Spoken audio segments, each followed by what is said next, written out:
Good morning, everyone. Good morning, everyone. Good evening, Derek. Good evening. 12 hours, 8 o'clock at night over there in the Philippines.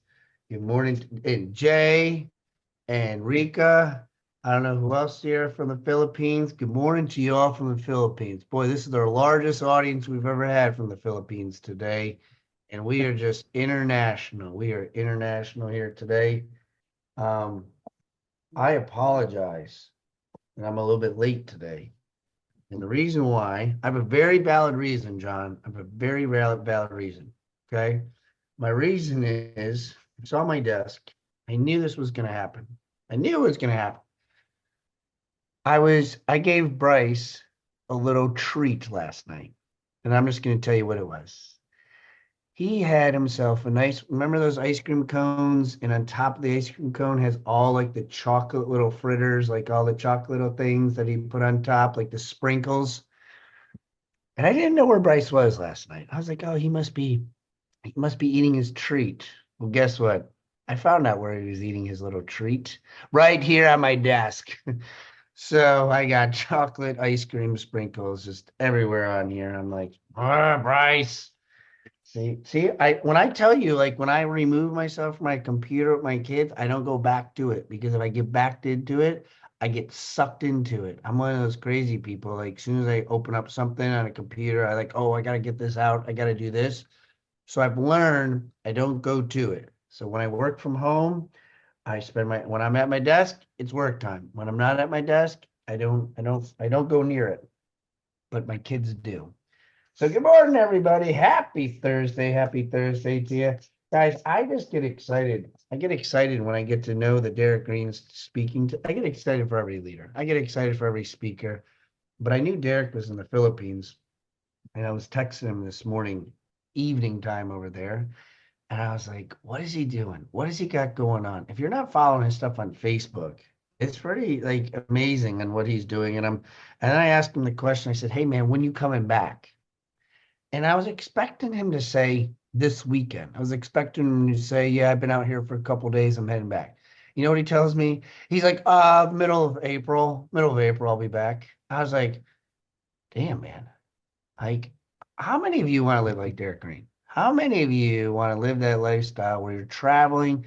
And John Maxwell says it's not what he's doing, it's what he's did to get to this level. So bravo, man, that you're able to do all this stuff and balance it because you got me a little envious. You got me a little envious. So good morning to you, Derek Green. Good morning to you, brother. Hey, good morning to you and good morning to everybody else on this thing from the Philippines. By the way, Brock, my body still has not adjusted to Philippine time. I've been here now for about 2 weeks and my body still is trying to figure out what in the hell is happening. No, it Maybe you hasn't need been, to talk to Jay. it Maybe you need hasn't to been talk to 2 weeks. Jay and figure that out. Jay, will you just help him? Can you help Derek? Help out a brother and tell him, how to get to sleep. No, the craziness, as I just said, 2 weeks, but I'm looking at it and it's the 27th. Well, for you guys, it's the 28th, right? No, we're still at 27. Don't be trying to Okay. confuse me anymore with dates and times. No, but in my brain, it felt like 2 weeks. But it's crazy because I arrived here on the 21st. So I've only been here 6 days. But that just tells me how much I've packed into these 6 days already, man. Just like, holy crap, I've been working my butt off, bro.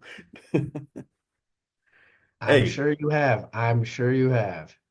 if you haven't been to the Philippines, it's a place that you need to check out, man. And honestly, yes, I'm coming back on April 15th. It's funny because I'm leaving here on the night of April 15th and arriving back in Alaska on the morning of April 15th. So I'm traveling back in time. Um, I'm actually coming out in October. I'm excited coming out to see my ladies, all my VAs, all my ladies that been part of my family. I've had them now for several years. Jay, the longest for 3 years, Rika for two, Tony for over a year, Renz. So I'm meeting a bunch of my VA family. So I'm coming out in October. I'm really, really excited. that's awesome, bro. That's why I'm over here organizing the team and getting everybody together, meeting everybody, doing the meet and greets, handshakes, and all that stuff. And I actually just arrived at this place that I am right now, which is Boracay. Beautiful island, beautiful beaches. So I was in Metro Manila And that was quite an experience, bro. It was just traffic like crazy. You can't sneeze without getting snot on somebody. There's so many people. Like, holy crap. But that's actually a part of what I wanted to chat with you a little bit about, man. This whole thing, I didn't plan on coming back on April 15th, but I have some business to take care of back there. And I'm blessed that this year the National Restaurant Association selected me as their keynote for their annual awards ceremony. So we had a great conversation yesterday, and appreciate you, Jada. By the way, Jada, from this angle, bro, you look like Ray Lewis's son. I'm just throwing it out there. But I'm blessed to be in that position, and plus I'm going to be feeding the founder of Food and Beverage Magazine, so I need to come back over to the U.S. to get some stuff situated. But Brock, man, if it wasn't for that, I don't know when I would be coming back. Just I'm a little nervous that I might not come back either. I hear it's beautiful there. The girls talk about it all the time, and I'm just like, and then now going out there, I've been Google Earthing it, and I was like, it is such a beautiful country. it's a gorgeous country, man, and the people are so nice and welcoming and inviting, and it's a different experience for me, and I'm loving it. Just being able to travel though is a whole other thing. I think in the perfect world, I would probably leave here and go to either New Zealand or Australia, since both of those are on my bucket list. Um, and since I'm so close, man, might as well hop over to China, Singapore, just see these various places while I'm here. Like, let's go. But it is what it is. So we're here. Um, yeah, I love it too, Latrice. It's awesome. Brock, bro. So as promised, everybody, today's the 27th. And earlier this month, when I was in Tennessee traveling, I told you guys a story. I shared a story about a princess in a tower, and I said I was going to turn that into a book. And I said I was going to do it by the end of this month. So, Brock and Michelle, I sent you guys the link. If you be so kind as to share that link, it's not letting me put it in the chat. Oh, there you go, Jay. Thank you. But for those of y'all that want to see that story, I've actually had it illustrated. I see a couple errors in there that I need to get corrected. But in the end, Brock, this story actually morphed. And what I came to realize, though I was telling a story, at the beginning of the month about this princess in the tower, um, it morphed, man. And this has been a whole month for people that read this book. Towards the end of the book, there's something called the Mirror of Truth. And this has been a whole month, bro, where I've just been in this mirror of truth every flipping day. And it's not comfortable. It's very uncomfortable. But with that, thank you, Michelle. With that, though, I have to say this exercise of standing in the mirror of truth, this exercise of quieting out everything else and sitting with yourself and going deep inside has been such an introspective yet cathartic experience, man. Just releasing so many deeply held and ingrained beliefs. When I talk with my Sauce of Life mastermind group, one of the things that I talk with them about is about the seeds that have been planted inside of you. And surely, Brock, you've heard about this too, because we've discussed it with Bob Proctor and how you can have these seeds that have been planted in your subconscious that develop into thoughts and beliefs because of the feelings that you attach to these things. And what happens is these seeds get planted in your subconscious, and then you go sometimes decades. Like I'm 44. There are some thoughts that have been in there for decades that have turned into not just seeds anymore, or little saplings. They're full grown trees, like oak trees. And sometimes somebody can point out something and it's like, hey, there's an oak tree right there, and you go in and think you're doing something, and you like karate chopping the oak tree. And all you're doing is breaking your hand, man. But anyway, that's kind of been this experience over this last month of going deep within myself and taking it, what Jocko calls extreme accountability, right? Extreme ownership of me, extreme ownership of the one thing that I control. And the only thing that I can control are my thoughts. So in doing that, sitting right now in this Airbnb, walking out there earlier in the streets, and it's just me, bro. Nobody to blame for anything, nobody to praise for anything. I'm proud of myself for being able to travel, like you said, accurately, Brock. It's the journey that has allowed me to get to this place where I'm still able to travel and experience the world and not just say that I want to see things that are on my bucket list, but to actually go and do it and go and execute. And there are so many people that have a bucket list or they say they want to go do something, they say they want to travel, but they're missing this thing. And I just want to share with you guys, if you don't mind, you know, repetition is the mother of excellence. And you'll hear me say, and you will continue to hear me say, there's only three things I find common amongst all successful people. Three, you have to have a dream. Have to have a dream. You have to take informed action, and you can't quit. Those are the three things. And as I sit in this mirror of truth, Brock, as I sit and I go over every aspect of my life, I'm talking about, bro, every relationship. And let me tell you, it's very uncomfortable because it requires me to sit and come up with some things and just sitting and going, well, damn, pretty much everybody in my life is like transactional.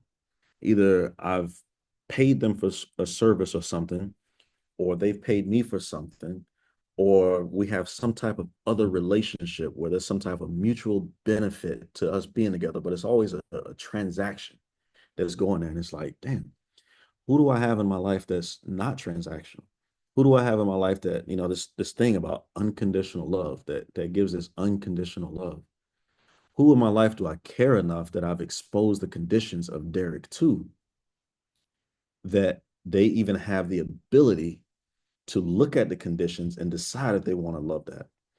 You see, it's these type thoughts, man, that keep me awake. This is why I can't get over the jet lag, because I'm sitting, my brain is just freaking going and going and going and going and going and going and going.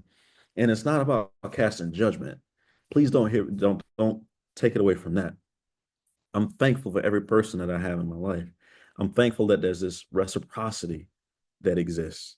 That even though I can acknowledge, I guess these two truths exist at the same time, that they're transactional relationships, but I'm giving something back in return. So the law of reciprocity is at work right there. And the law of reciprocity is important. But what I'm hoping to get people to do with this book, please read it. It's only 11 pages. That's with the illustrations. And it has pictures. It has cool pictures, right? You're not, So, I've been putting it on the screen. You see it? I'm putting it on the screen. oh, look at the princess.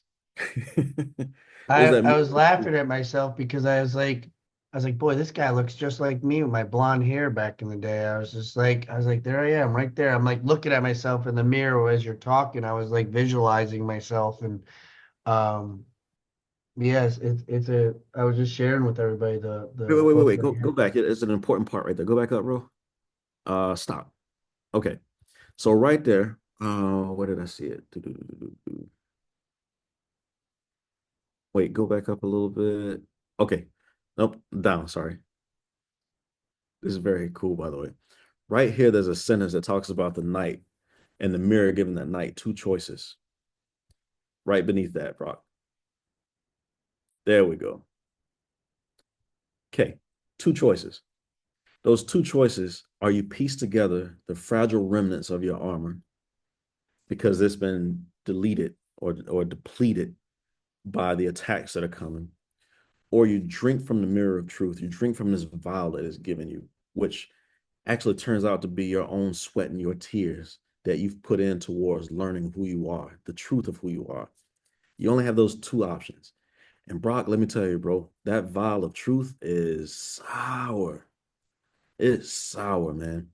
To sit and drink that thing and have to face every one of these experiences of my life, these long held beliefs that I've had within in myself, and then to face the truth of these things, which, if you believe the science, about half of what we believe anyway is just a lie. About half of our experiences are things that our brain is just making up to bridge the gaps and create stories so that it makes sense, right? And we're using these things to guide ourselves every single day and guide our relationships. And it's like, dude, God, to sit with that is kind of crazy.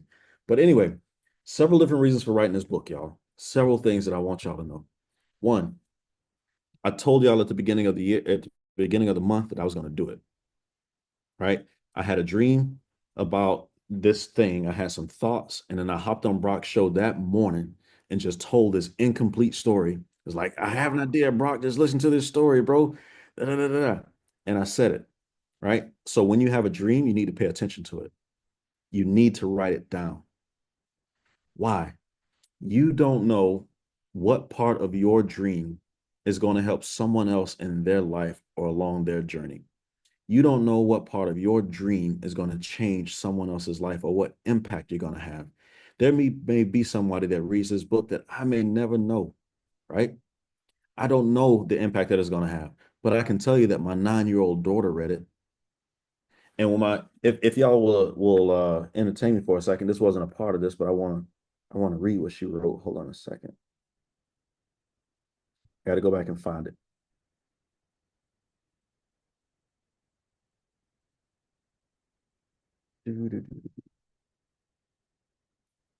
So my 9-year-old daughter read it, and then she says, I asked her, what did she get from it? And she says, I learned not to let into grief. She says, I learned to help people who are in grief. I learned to drink the vial of truth, making you feel better. I learned that feeling better is better than feeling grief. And I learned not to be the princess spitting lava and acid at everybody else. That was my 9-year-old daughter. Well, y'all can't see it, but 9-year-old daughter that took away from this. How in the heck would I know that she's even in grief or helping support someone else in grief if I hadn't written this and had her read it? I don't know that my 9-year-old daughter is holding the burden of assisting somebody who is mourning something. You see what I'm saying? It's not about the response that she had to it. It's about, oh, wake up, dad. There's something happening with your little 9-year-old kid that you didn't even know. She fully comprehends this concept of supporting somebody in grief, but she's read this book that was a part of your dream, and now you have a invitation for a conversation. That's what we call it in the suicide intervention world, an invitation for conversation.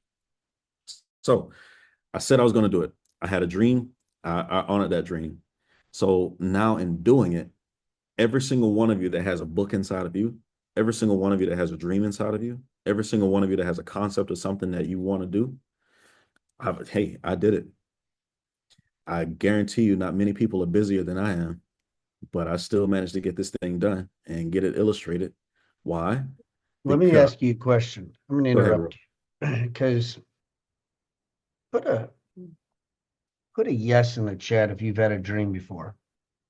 It sounds like a simple question, right? But put a yes in the chat if you had a dream before. Put, let's see, how do I want to word this? How many of you dreamed something? Put a me, put a me in there. Put a me in there. If you've dreamed something and you haven't lived that dream yet. Put a me in the chat if you have dreamed something and you have not lived that dream yet. Okay. Now, Derek, I'm going to word the question at you because you're going to help somebody right now with this. Many people have put me and many people have dreamed. How did you go? Because I take notes. How did you implement number 2 to be successful? What says take action. How did you go from a dream to facilitating the action in your head to actually doing it? Because to me, that's the biggest gap that people, because people told me on here, I have a dream, but I haven't fulfilled it yet. You had a dream and you took action, you filled it. Help close the gap for somebody today who is trying to figure out to take an action to get to their dream? How did you do it? What did you do? Let me tell you guys something. First, it's about your faith.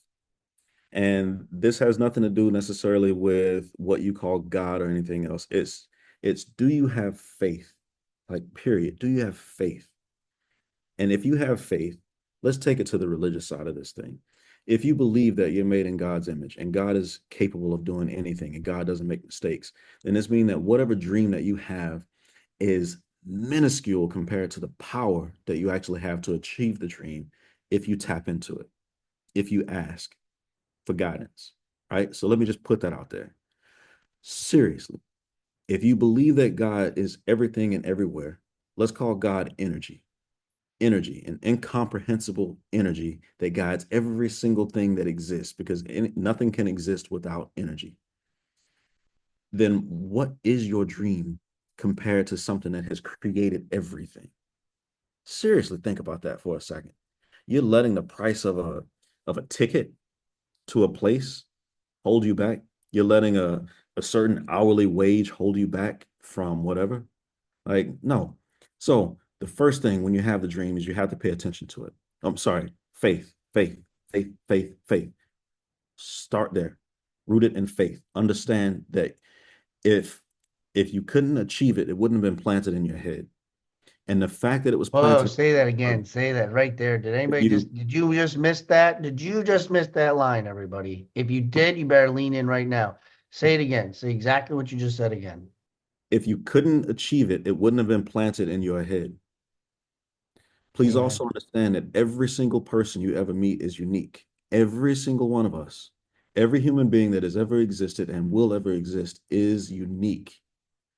Your brain, your subconscious, is the receiver to the transmitter of the universe. Your dreams, those visions, are no different than a song playing on the radio that you've tuned to the right station. So walk in alignment with faith in that if it was put in your head, you're capable of bringing it to life. Second, take informed action with it. So in the case of this book, what did I do? I told you guys I dreamt, and then I woke up and I mentioned it on the show. Go back and look at that show at the beginning of the month, and you'll see how excited I was. And I was trying to piece things together, and I'm like, Brock, I don't know how the thing is going to end, but right? As spastic as that is, and me getting on here in front of everybody, not caring one iota what y'all think of me, but just saying, here's this dream or this vision that I have. Let me get this thing out there. And once I've gotten out there, and now I put it out to the group so that I can stand accountable. I created a group. There's 27 people on here right now, including myself. So I created a group of 27 people that can hold me accountable. This is Coach Derek. So either he's a man of his word or he's full of crap. He either did the thing or he didn't do the thing, right? Now, in the future, there may be people that want to go through my coaching cohort with the Sauce of Life Mastermind. If you guys are watching me and I don't do the thing, how many people are going to sign up for that? I wouldn't. It's like Amy Kane telling me she's going to exercise and she's doing all this stuff. And then next thing I see her is with a 44-ounce big gulp, a triple cheeseburger, and her belly's bulging over her freaking belt. Like, no, right? So that's a part of the taking informed action. And then here's a very critical piece for you people. Who, not, I'm sorry, I say you people. I had this client that kept saying you people. It annoyed the crap out of me. But anyway, who, not how. Who, not how. If you haven't read that book, please read that book.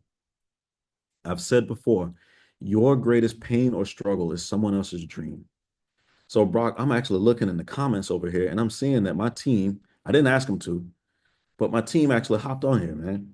Several of my VAs are in the room tonight to listen to this. And I'm thankful and grateful for that because it was that team that put this together. You know what they did, bro? They came over, they sat in my Airbnb, they listened to me tell the story. I brainstormed a little bit. I told them how I imagined the things going.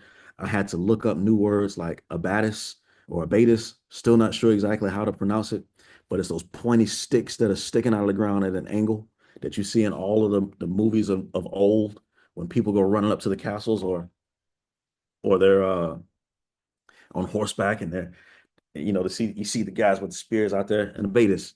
So I had to learn all of these things. And then once the story was completed, I handed it to them. You know what they told me, Brock? Derek, get some sleep. You haven't gotten more than 3 hours of consecutive sleep since you've been here in the Philippines. So let us handle this. Get some sleep. And the craziest thing, bro, once I let it go, and I was just like, you know what? I'm showing up the Brock show regardless. I'm gonna be good regardless. Boom. The book appeared. It materialized. Who, not how. Who should have your dreams? Who should be helping you take care of your dreams? Who should be helping you expand your dreams? Not how to do it. You're getting stuck in how. Stop getting stuck in how. Who? Who is the right person to help you? And then again, maintaining that faith and gratitude. Now, some people think that gratitude is about something that you already have in your hand, right? Like, thank you for this. Thank you for getting me. My team got me some cashew nuts and I'm snacking on right now, right? Thank you for getting me the nuts. If you think of gratitude in this way and realize that anything that you ask for or any idea that's already been planted in your head has already been given to you. If you can see it in here, it's already been given to you. Maybe you don't hold it in your hand right now, but show gratitude for it as if you did. That money that you're asking for, show gratitude for it. Sit and feel the emotion of it. What does it feel like to have this thing where you open up your bank account and you see the zeros in there that you're looking for? What does it feel like to close this deal that you have? What does it feel like to repair that relationship, to make amends that you're trying to make amends with? What does it feel like to actually have the courage to sit in the mirror of truth? No distractions, no Facebook, no Instagram, no wife to run to, no kids to hug, just you and that mirror. And what I've come to realize, Brock, and everybody else on here, is that mirror, it's just me. That reflection that's staring back at me, it's just me. And you know what? I had the ability at any stage in my life to look in that mirror and recognize the truth of who I am and the truth of who I serve and the truth of what I have access to. And I could have accepted it. I could have accepted that I'm beautiful. I could have accepted that I'm smart. I could have accepted that I'm worthy of love. But because of all those oak trees, I couldn't see it. I couldn't. So anyway, I will leave it there with you, bro, so that we can maybe have a minute or so. So I was just thinking when you were sharing your story, and then I was thinking about the questions that I asked everybody about the dream and where it is. And I'll tell with you guys a little something that I do in reference to faith and putting it out in the universe. I talk about the book The Secret all the time. One of my favorite books, The Secret. And I changed the way that I would think when I was broke. Because when you're broke, your dreams diminish more because you feel you can't do anything and you're so confined that you have no money, and lack of money is suffocating everything about you. And I had to grow from that. And so I started to actually think more and be very purposeful to my dreams and thinking that I had money to do my dreams that I wanted to do. Because if I went around the room and said to you all, if money didn't matter, put me in the chat. If money didn't matter, how many of you would buy a ticket right now to the Success Summit? If money didn't matter, how many of you, and you could fly down and you can get the convertible car that I got, the Audi, and you could stay at the resort and money didn't matter, how many of you would be going right now to buy a ticket right this second as soon as we got off of here? Right? So money lacks us. Money puts us and confines us to making choices. So I want you to stay with me all. Now, how I changed the way I thought based off of what Derek said was and I told it to Christian, because Christian and I work together on many different things now, from working with us at Real, financial things, artificial intelligence, actually doing a happy hour. And I said to him, I said, I'm going to hire Jim Morris to be my social media coach. I'm going to hire him. It's going to cost me $3,500, $3,600. I'm just going to hire him knowing that a coaching client's going to come along and help pay for that. Didn't I say that, Christian? I put it out in the universe. The next day, somebody called me up and asked me to coach them. Then I did a lunch and learn 2 days ago. 2 people asked me to coach them. And you know what I say now? I say, God's got a bigger vision with me with the $6,000 now that I got to be prepared for when the opportunity comes my way. How many of you are scared because of that lack of faith, or you're not too sure, or the belief in yourself? I need you to put it out in the universe. I need you to start saying to yourself, I'm going to the Success Summit to be around people like Derek, Brock, Jada, Christian, Rebecca, Chad. Just say it to yourself. You'll be like Michelle, who literally yesterday, as soon as we got done the call, she booked a ticket. Put it out in the universe. Tell yourself what you're going to do, and it will happen. I promise you. Derek, as you know exactly right now, my daughter is staring at me down because I'm 3 minutes late to drop her off to school. So I'm going to let you close us out, brother. And thank you so much, man. I'm so happy for you. I'm going to give you a call. I want to catch up to you, hear what's going on out there, because I can't wait to go out to the Philippines. And for those of you that I spoke to right now about that Success Summit, you better go on your emotions, go on your actions, because God will take care of you. I promise you, between now and July, you will figure out a way, and he will put a deal in you. He will put people in front of you to get your whole deal paid for, plus to be able to go on excursions. I'm out. Derek, closes out, brother. Beautiful people. Brock is saying something that's incredibly important right there. It's not about the cost. If you're looking at the cost, it's only because you haven't figured out a way to cover it. You haven't figured out a way to take something of value that you have and exchange that for something that somebody else is willing to pay for this thing for you. You can start in micro amounts. Just start with the cost of the ticket, the event itself, whatever that costs, right? Not the flight ticket, just to attend the event. Figure out, what do I offer that someone will be willing to pay me for that thing? What do I have to give, right? Go back to this thing about reciprocity. Anyway, I appreciate every one of you. Thank you for listening to me rant.